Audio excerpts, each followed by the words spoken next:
नमोऽरिहन्ताणं नमो सिद्धाणं नमो आर्याणं नमो वज्रायाणं नमो लोये सव्वसाहुणं मङ्गलं भगवान् वीरो मङ्गलं गौतमो गणी मङ्गलं कुन्दकुन्दार्यो जैनधर्मोऽस्तु मङ्गलम् सर्वमङ्गलमाङ्गल्यं सर्वकल्याणकारिकं प्रधानं सर्वधर्माणां जैनं जयतु शासनं जैनं जयतु शासनम् प्रणम्योऽजिनं वीरम् अनन्तवर्णानदंसनसहावं बोच्छामिणीयं सारम् केवली शुद्ध केवली गणिगम। 14 गाथा फिर से लेते हैं अपन।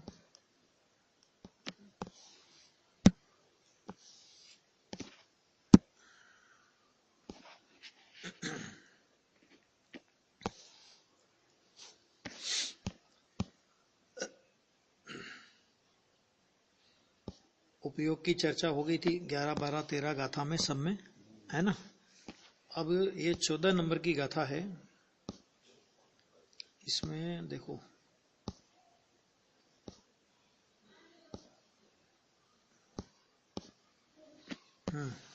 यहां से है ये, हाँ मिल गया। इस गाथा में जो विषय है, अब बहुत अच्छा विषय है।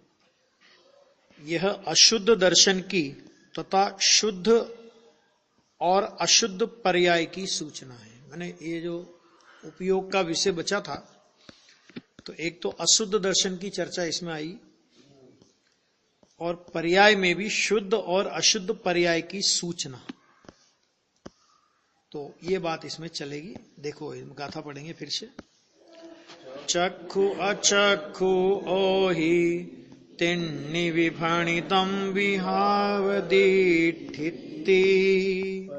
जाओ दुवियप्पो सपरावेखो यणिरवेखो चक्षु अवधि दर्शन ये विभाविक दर्श है निरपेक्ष सपरापेक्ष ये पर्याय द्विविध विकल्प है। देखो क्या कह रहे हैं यहाँ पे। चक्षु अचक्षु और अवधि, यह तीनों विभाव दर्शन कहे गए हैं। देखो दो बातें हैं, थोड़ा अंतर है। ज्ञान में और दर्शन में क्या है कि ज्ञान में तो सम्यक और मिथ्या ज्ञान का भेद भी पड़ता है एक, और पूर्णता और अपूर्णता का भेद भी पड़ता है ना। तो एक तो मिथ्या दर्शन के साथ में जो ज्ञान हो, उन सब ज्ञानों को मिथ्या ज्ञान कहते हैं, चाहे वो मति ज्ञान हो, श्रुत ज्ञान हो, अवधि ज्ञान हो। मना परे ज्ञान तो होता ही नहीं मिथ्या दृष्टि को। तो एक तो ये, और दूसरा ज्ञान में भेद पड़ता है पूर्णता और अपूर्णता का। तो केवल ज्ञान वो पूर्ण ज्ञान है, वो स्वाभाविक ज्ञान है। और केवल ज्ञान के अलावा जितने ज्ञान हैं, मति श्रुत अवधि मना पर्याय, वे पूर्ण नहीं होने की अपेक्षा से विभाविक ज्ञान है। भले ही सम्यक ज्ञान हो, तो सम्यक ज्ञान हो तो भी विभाविक ज्ञान है। तो जब ज्ञान की अपेक्षा से जब भेद डालते हैं ना, तो दो तरह से भेद पड़ते हैं कि एक तो पूर्ण ज्ञानी सो ज्ञानी और अपूर्ण ज्ञानी सो अज्ञानी। ठीक, तो उस अपेक्षा से केवल ज्ञानी तो कहलाएंगे ज्ञानी, और केवल ज्ञानी के अलावा निगोष से लेकर 4 ज्ञान के धारी गणधर देव, हाँ द्वासांग की रचना करते हैं ना, तो वो भी पूर्ण ज्ञानी नहीं है, इस अपेक्षा से अज्ञानी। ये सब एक प्रयोग है, इस समय सार में विवक्षा ली है। एक ये विवक्षा, और दूसरी विवक्षा कि सम्यक ज्ञानी सो ज्ञानी और मिथ्या ज्ञानी सो अज्ञानी। तो जिसको मिथ्या दर्शन सहित मति श्रुत या अवधि ज्ञान है, वो कहलाएगा ज्ञानी। अज्ञानी, और जिसको सम्य दर्शन सहित मति श्रुत अवधि मन पर्याय अथवा केवल ज्ञान, ये हो वो कहलाएगा ज्ञानी। एक ज्ञान में तो ये अनेक अपेक्षाएं पड़ती है ना। यहां पर जो ज्ञान की विवक्षा ली है, पूर्ण ज्ञानी, पूर्ण ज्ञान वो स्वाभाविक ज्ञान है, और अपूर्ण ज्ञान चाहे वो मति श्रुत अवधि मन पर्यय हो, वो विभाविक ज्ञान है। जब चार अपूर्ण सम्य ज्ञान को भी विभाव ज्ञान कह दिया, तो कुमति कुश्रुत और कुअवधि के लिए तो अलग से कोई बात करने की जरूरत लगती नहीं है। लेकिन दर्शन में यह चीज नहीं है। दर्शन में सम्यक और मिथ्या का भेद नहीं होता। वो सामान्य अवलोकन रूप है ना, तो उसमें सम्यक और मिथ्या का भेद नहीं होता। तो उसमें क्या होता है कि उसमें पूर्ण दर्शन यानी केवल दर्शन वो स्वाभाविक दर्शन है, और केवल दर्शन के अलावा चक्षु दर्शन, अचक्षु दर्शन और अवधि दर्शन, ये विभाव दर्शन है।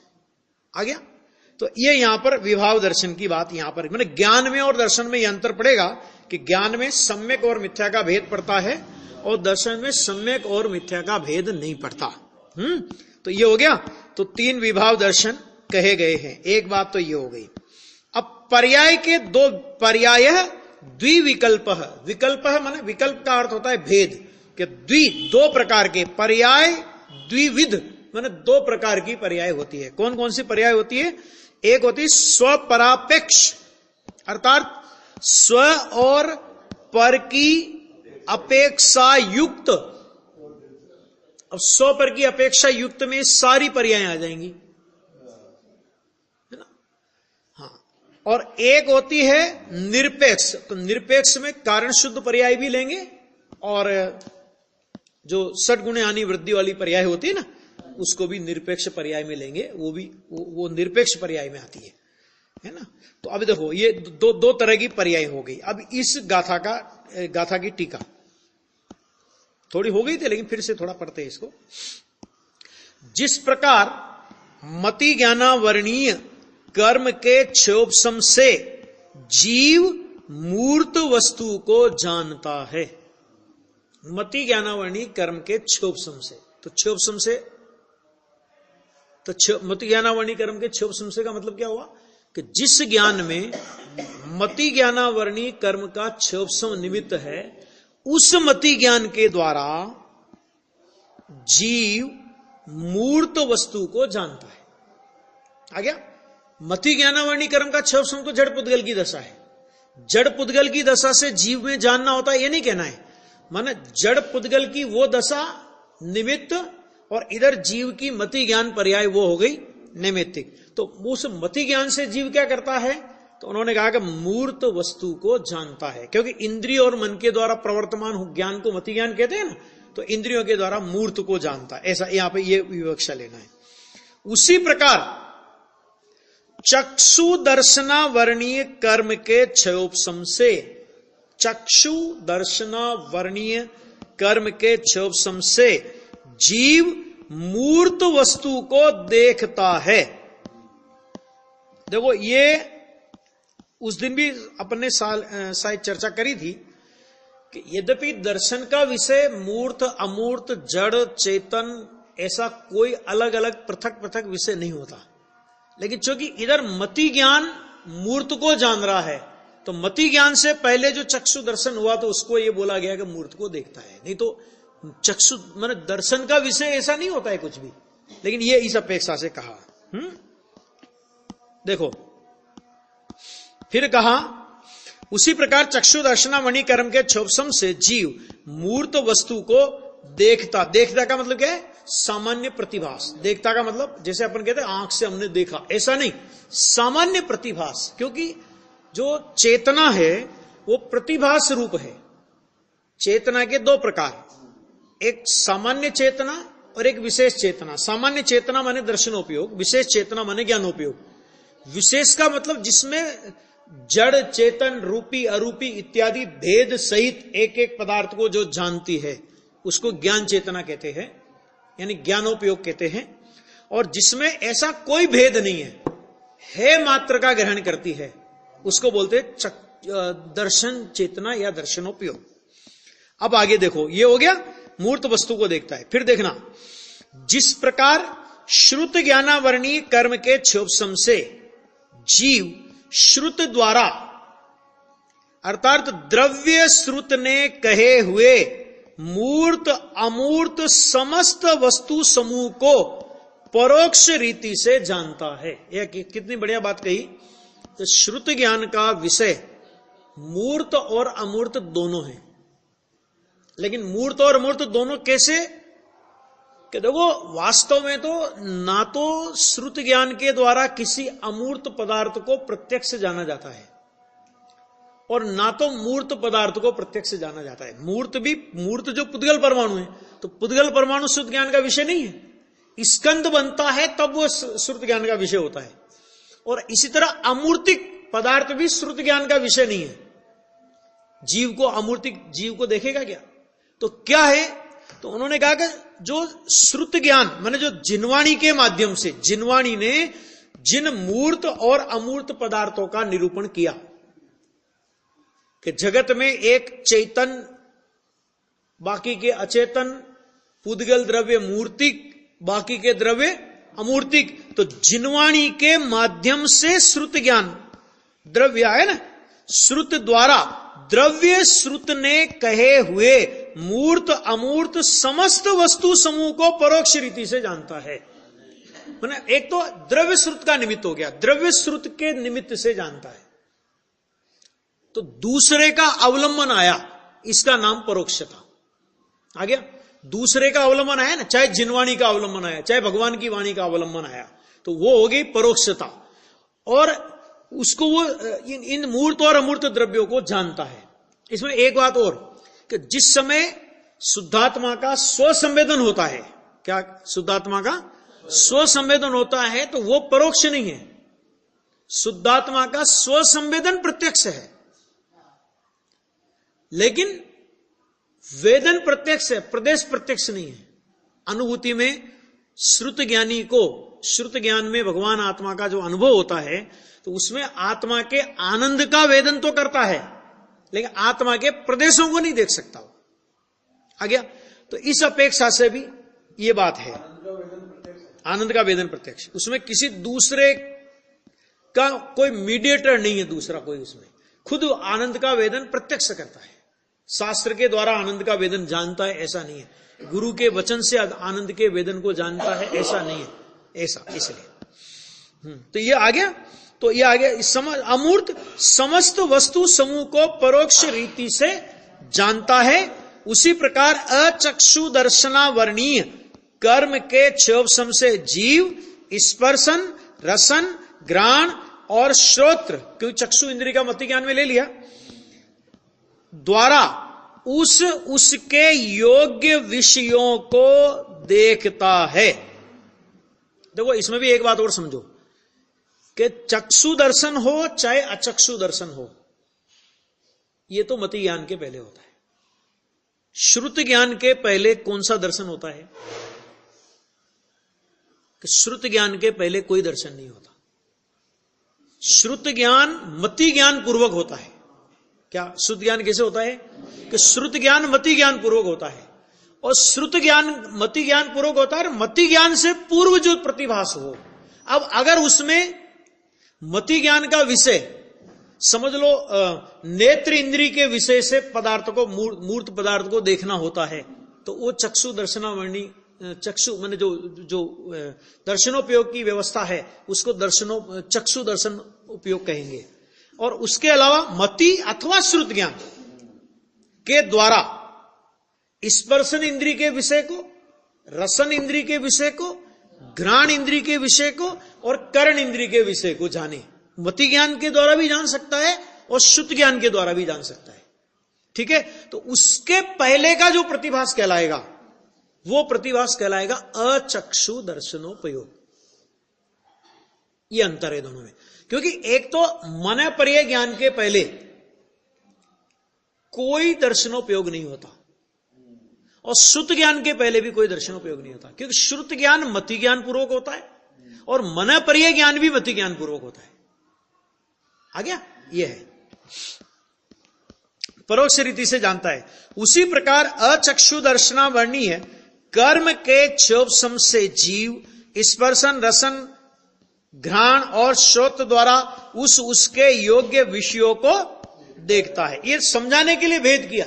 चक्षु दर्शनोपयोग में ऐसा भेद नहीं है कि ये इस इंद्रिय का विषय है, ये इस इंद्रिय का विषय है, ये इस इंद्रिय का, ये तो सब ज्ञान का भेद है। चक्षु दर्शन माने दर्शनोपयोग में तो मात्र सामान्य प्रतिभास होता है बस इतना। लेकिन ज्ञान की ओर से दर्शन का कथन कर रहे हैं ना, तो ये बता रहे हैं कि उसको जानता, उसको जानता, उसको जानता, ऐसा।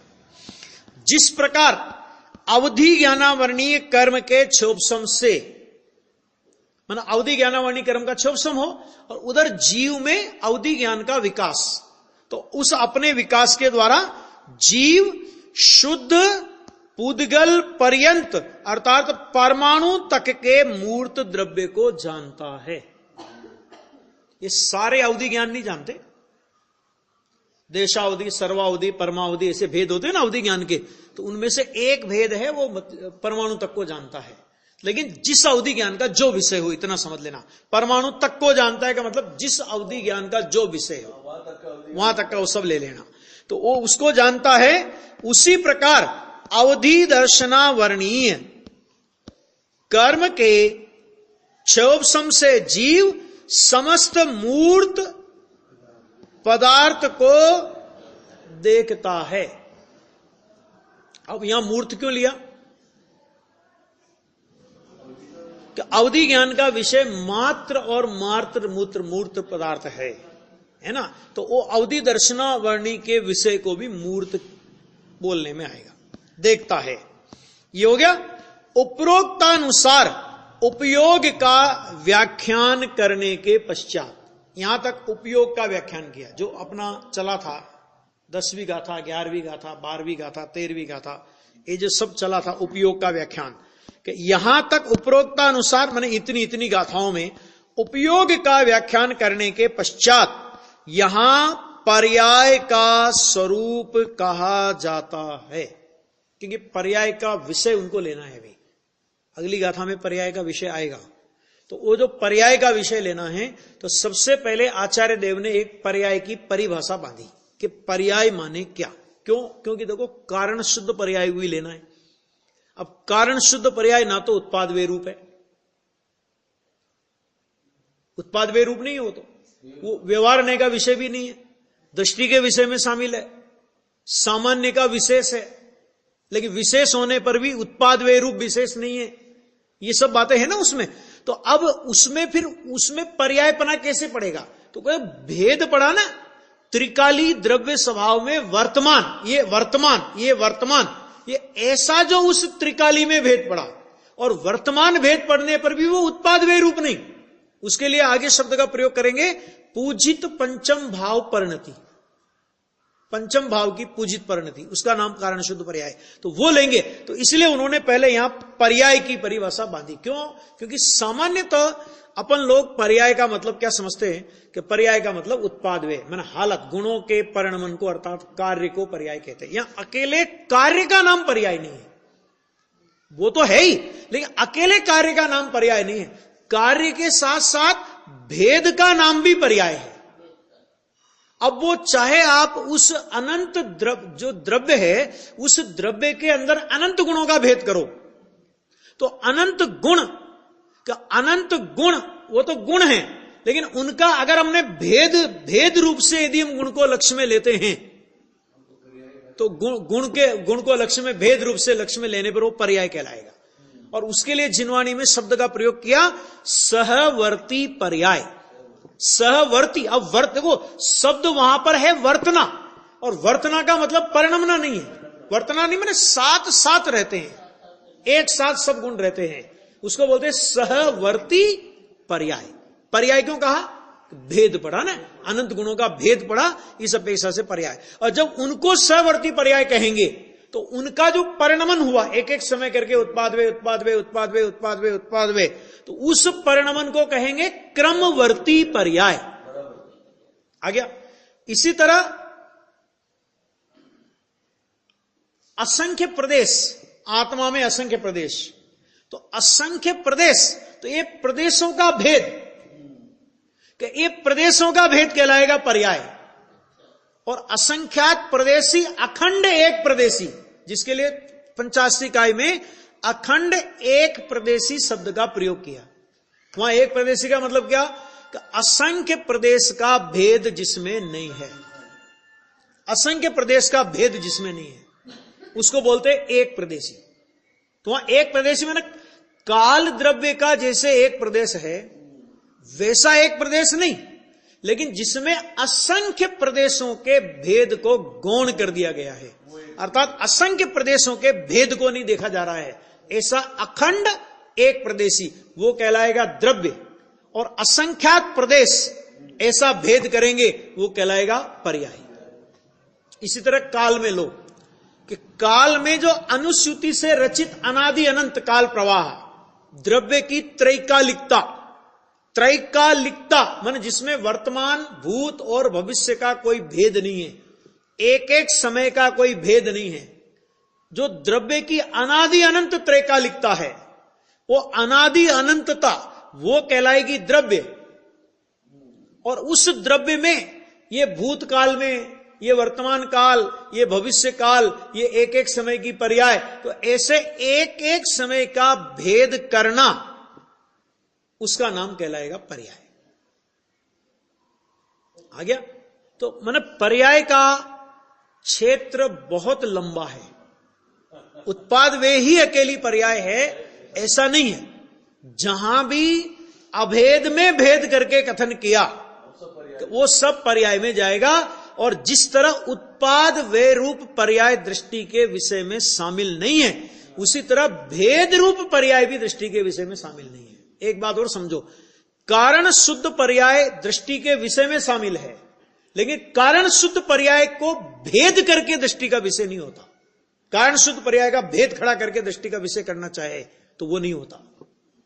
अभेद रूप से कारण शुद्ध पर्याय दृष्टि के विषय में शामिल है। सामान्य और सामान्य का वर्तमान विशेष, त्रिकाल माने सामान्य ध्रुव और उस सामान्य ध्रुव का वर्तमान, तो ये सामान्य विशेष जो कि अनादि अनंत है, जो कि शुद्ध द्रव्यार्थिक नय का या शुद्ध निश्चय नय का विषय है, उत्पाद वे रूप नहीं है, वो दृष्टि का विषय है। लेकिन कारण शुद्ध पर्याय का भेद करके अलग से दृष्टि का विषय करना चाहे कोई तो वो नहीं होता, क्योंकि वो व्यवस्था नहीं है।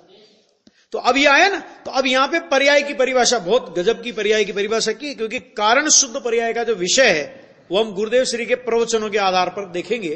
तो अभी देखते हैं अपन, देखो पर्याय की क्या परिभाषा दी, बहुत अच्छी। परिसमन्तात भेद मेति गच्छतीति पर्यायः, अर्थात जो सर्व ओर से भेद को प्राप्त करे सो पर्याय है। सब ओर से भेद को, माने तुम द्रव्य की ओर से भेद करो, क्षेत्र की ओर से भेद करो, है ना, काल की ओर से भेद करो, भाव की ओर से, किधर से भी भेद करोगे, जहां भेद किया वहां पर्याय है, क्योंकि भेद का नाम पर्याय है। हाँ, और भेद के लक्ष्य से रागी जीव को विकल्प होता है। निर्विकल्प माने जिसके लक्ष्य से निर्विकल्पता नहीं आवे, सीधा सीधा अपन दूसरी भाषा में कहें इसी बात को, तो जिसके लक्ष्य से निर्विकल्पता की उत्पत्ति नहीं हो, जिसके लक्ष्य से पर्याय विकल्प की उत्पत्ति हो, वह सब पर्याय है।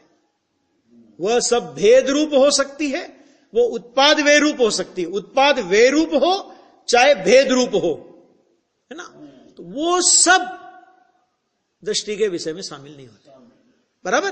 तो इसका नाम है पर्याय, कि सब ओर से भेद को प्राप्त करे, इसका नाम पर्याय। ये पर्याय की बहुत अच्छी एक जोरदार परिभाषा इस गाथा में दी है।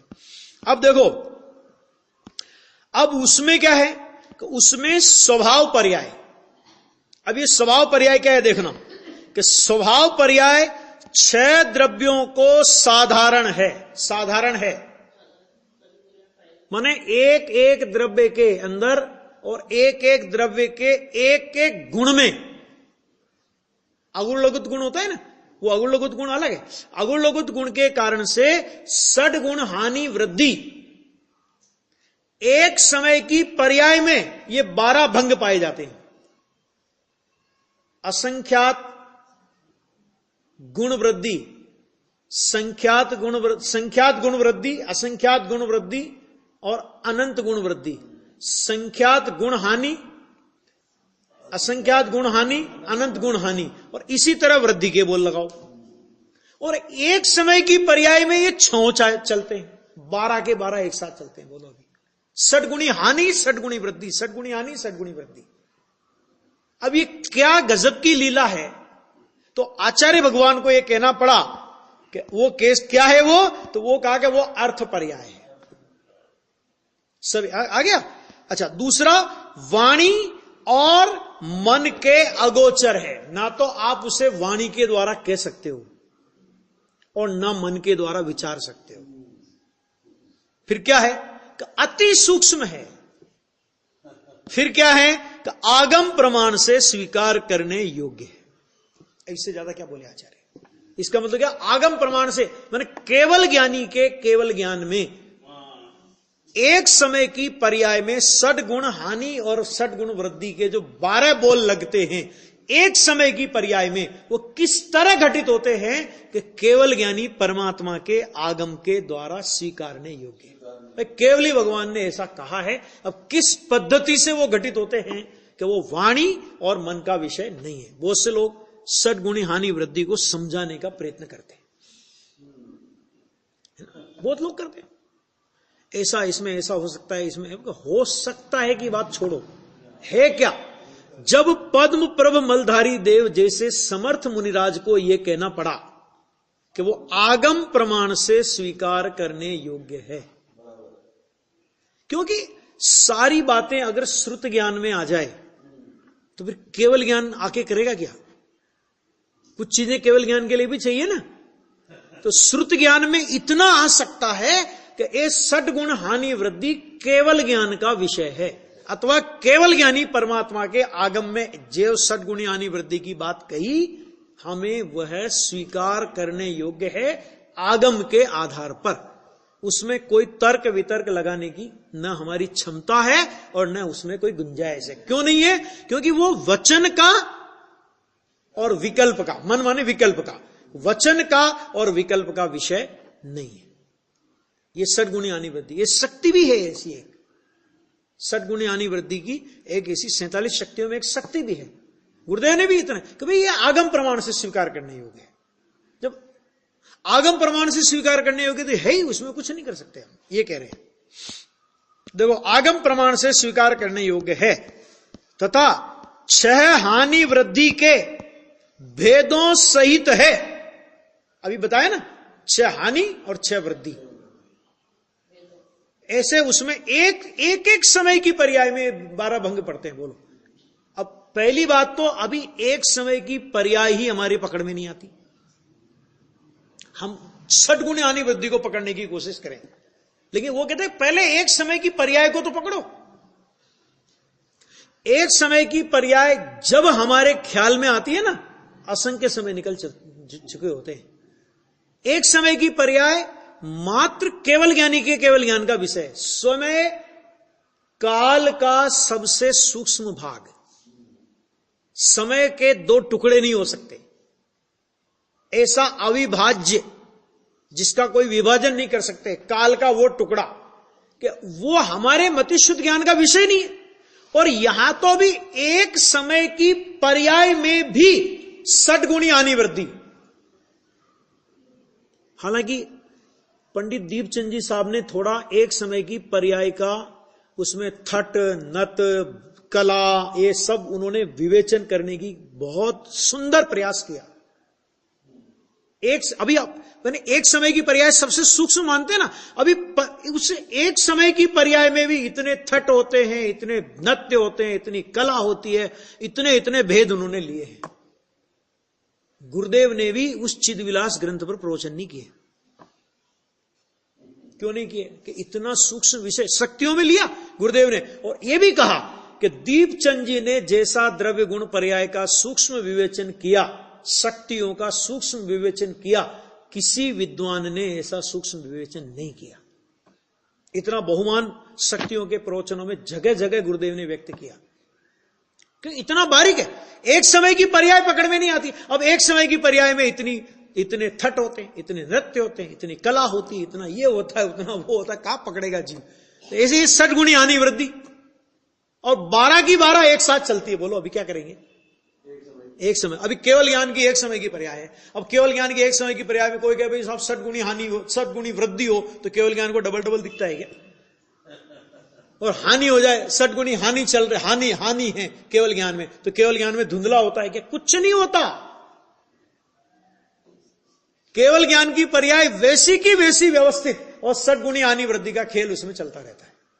अब वो क्या कला है कि सारी कलाएं अगर हमारे शुद्ध ज्ञान में आ जाए ना, तो केवल ज्ञान की फिर महिमा ही नहीं रहेगी कुछ।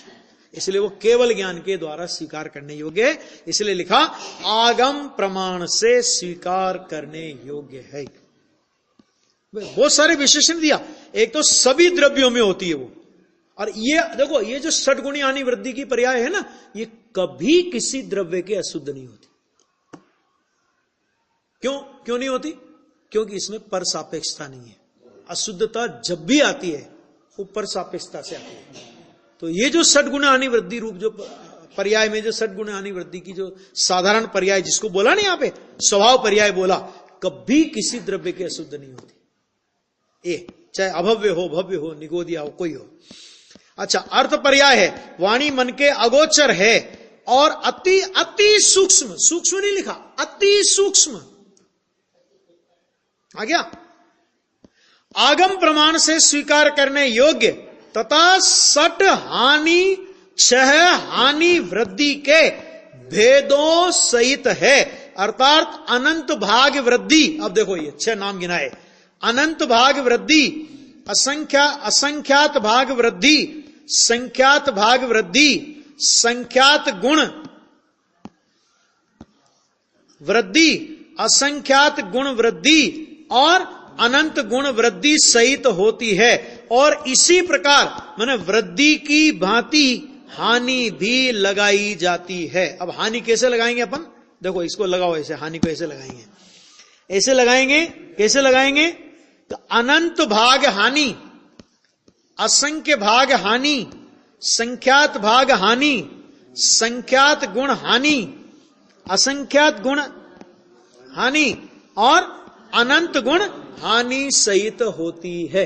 ये 12 बोल लगते हैं एक एक पर्याय। आ गया? एक पर्याय में 12 ये सभी ना 60 गुण हानि वृद्धि होती है ना, तो ये 12 तो हानि भी लगाई जाती है। और अशुद्ध पर्याय कौन सी है? ये तो शुद्ध पर्याय की बात की, शुद्ध पर्याय है ना। अब देखना, ये शुद्ध पर्याय की बात करने के बाद अशुद्ध पर्याय कौन सी है? तो अर्थ पर्याय ले ली ना। अर्थ ये जो 60 गुण हानि वृद्धि है, ये अर्थ पर्याय है। अब इधर अशुद्ध पर्याय नर नारकादि व्यंजन पर्याय है। नर नारकादि व्यंजन पर्याय माने क्या? ये शरीर नहीं, नर नारकी त्रियंच देव है ना, एक इंद्रिय, ये शरीर नहीं। शरीर तो पुद्गल द्रव्य की पर्याय है, वो तो अनंत पुद्गल परमाणुओं का एक पिंड है। लेकिन ये शरीर की अवस्था, ये शरीर रूप अवस्था हो और उधर आत्म प्रदेशों का उस अवस्था रूप होना। जैसे मनुष्य शरीर है, अभी आत्मा के प्रदेश कैसे हैं? मनुष्याकार।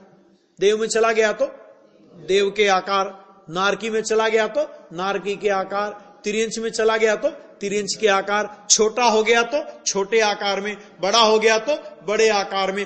प्रदेश असंख्यात, और असंख्यात प्रदेश होने पर भी नर नारकादि के आकार का मतलब ये कि वो उस शरीराकार जो आत्मा का आकार बना अपनी योग्यता से, शरीर से नहीं, शरीर के कारण से शरीराकार हुआ कि ये बात नहीं है। लेकिन इधर शरीर के आकार रूप आत्मा का आकार अपने प्रदेशत्व गुण के परिणमन के कारण से स्वयं स्वतः हुआ, उसको बोलते हैं व्यंजन पर्याय। और वो व्यंजन पर्याय अशुद्ध है। व्यंजन पर्याय शुद्ध किसके है? कि व्यंजन पर्याय शुद्ध केवल और केवल सिद्ध परमात्मा के, जीवों की अपेक्षा से, है ना। और पुद्गल में, परमाणु में व्यंजन पर्याय शुद्ध है। और धर्म अधर्म आकाश काल में कोई चक्कर है ही नहीं, वहां तो शुद्ध ही है। आ गया? तो इस तरह यह व्यंजन पर्याय है। इसके बाद देखो 14वीं गाथा की टीका पूर्ण करते हुए टीकाकार मुंडराज 3 श्लोक कहते हैं। वो 3 श्लोक में पहला श्लोक पढ़ लेते हैं। देखो, पर भाव होने पर भी सहज गुणमणि की खान और पूर्ण ज्ञान वाले शुद्ध आत्मा को, एक को जो तीक्ष्ण बुद्धि वाला शुद्ध दृष्टि पुरुष भजता है, वह पुरुष परम श्री रूपी कामिनी का अर्थात मुक्ति सुंदरी का बल्लभ होता है। परभाव होने पर भी, हो पर्याय, हो प्रभाव, कैसे स्वभाव को भजता है?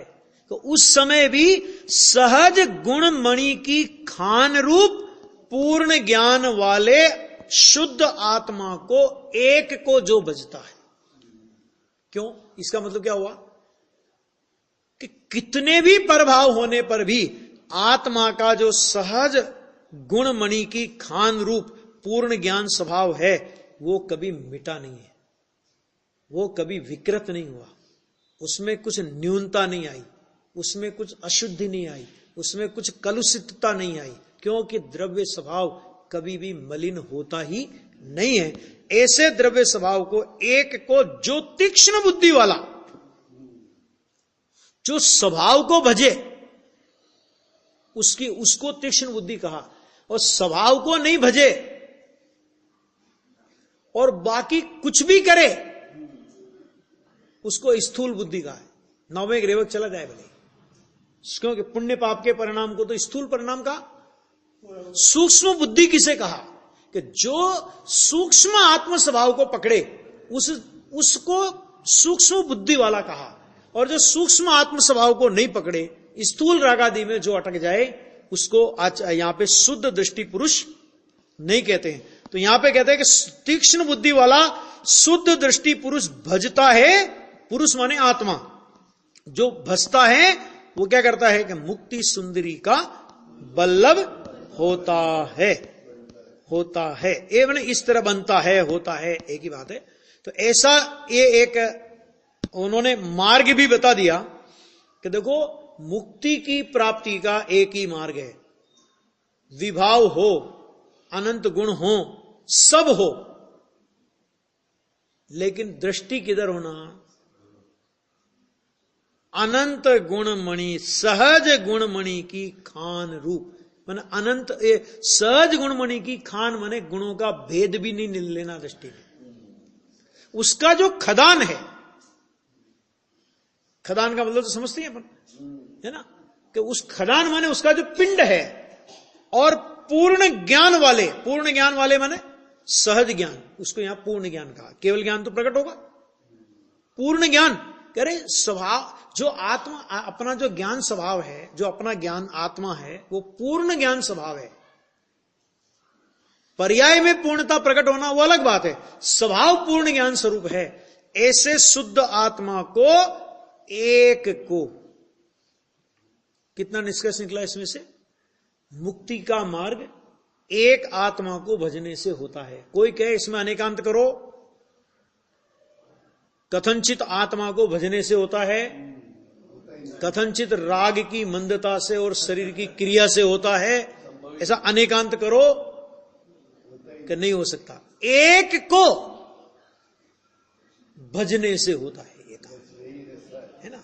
ये बात इसमें कही है, बहुत विस्तार से इसकी चर्चा आगे की अभी और भी है, क्योंकि कल आचार्य कुंद देव का आचार्य पदारोहण दिन है ना, तो कल अपन वो उनके पदारोहण दिन की चर्चा करेंगे, और उसके बाद फिर अपन ये आगे का कलश और कारण शुद्ध पर्याय चालू करेंगे। आचार्य पदारोहण दिन है ना कल।